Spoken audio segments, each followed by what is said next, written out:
Qu'est-ce que la foi en Dieu? Fais ce que Dieu te dit.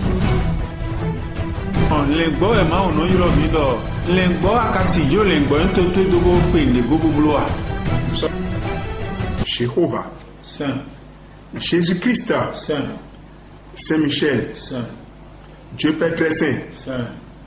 que ton nom soit loué, soit glorifié, soit magnifié. Amen. Descends en nous, Amen. sanctifie-nous, Amen. donne gloire à ta parole, Amen. au nom et à l'amour de notre Seigneur Jésus-Christ. Amen.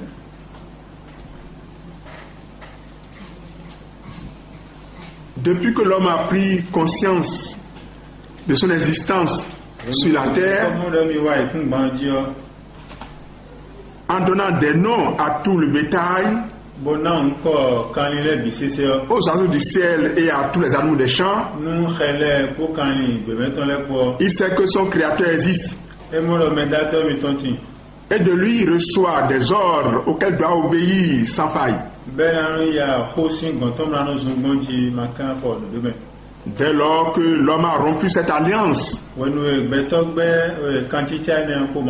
celle en Éden, entre lui et l'éternel Dieu, la désobéissance, l'éloignage de Dieu,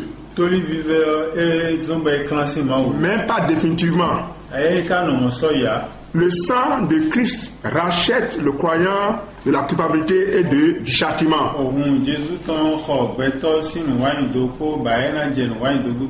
La puissance du Saint-Esprit le délivre de la domination du péché et en vertu de l'œuvre accomplie au calvaire.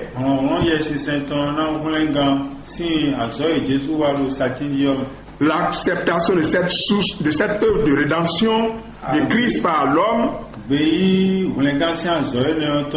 est l'œuvre de la manifestation de sa foi.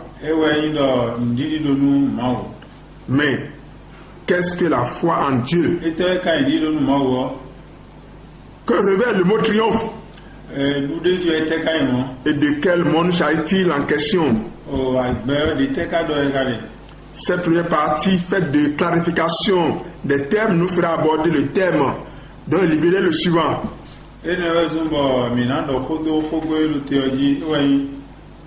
Par la foi en Dieu, le chrétien peut triompher du monde. Thème qu'on pourrait reformuler de cette manière. Par la foi en Dieu qui triomphe du monde. Ce thème sera développé selon le plan suivant. Première partie, explication des thèmes. Ensuite, les sources de la foi en Dieu. Troisièmement, la manifestation de la foi en Dieu. Et nous allons passer à la conclusion. Que devons-nous entendre par le mot foi dans cette première partie? Dans l'Ancien Testament, on n'a pas entendu parler de foi, mais de confiance. Pourtant, de nombreux termes expriment la notion, y compris croire, confiance, espérance, comme dans Genèse 15 verset 6. Abraham eut confiance en l'Éternel qui le lui imputa à justice. Dans le Nouveau Testament, le mot foi apparaît plus de 300 fois.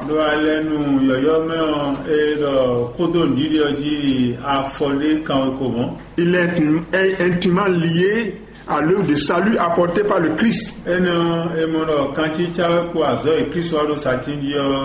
La foi, c'est l'assurance des choses qu'on espère. La démonstration de celles qu'on ne voit pas. C'est selon Hébreux 11, verset 1. La foi est l'attitude par laquelle une personne abandonne toute confiance en ses propres efforts et s'en remet à Jésus-Christ pour obtenir le salut.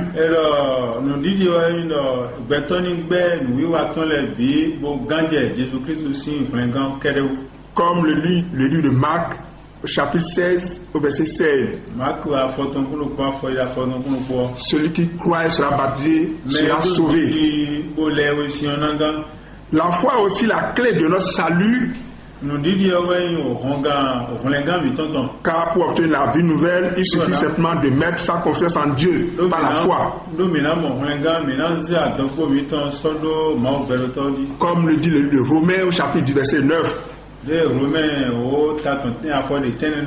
Si tu confesses de ta bouche le Seigneur Jésus-Christ, et si tu crois dans ton cœur que de la ressuscité des morts, tu seras sauvé. La désobéissance est un comportement qui vient des hommes qui vivent loin de la foi. Ceux qui vivent selon le monde.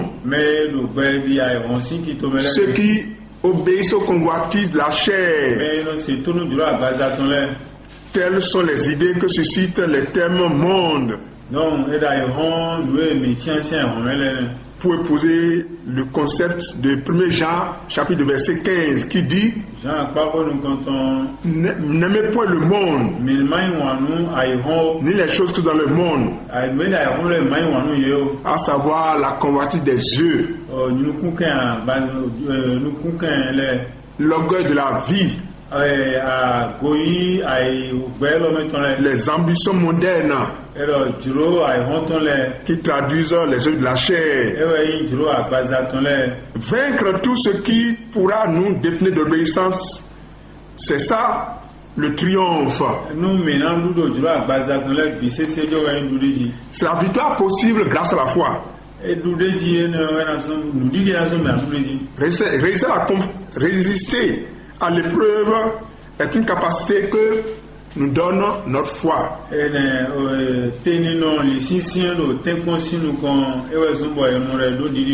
Ainsi sont définis les trois thèmes: la foi, le monde et le triomphe. Quelles sont alors les sources de la foi? Dans la deuxième partie de notre exposé, il sera développé.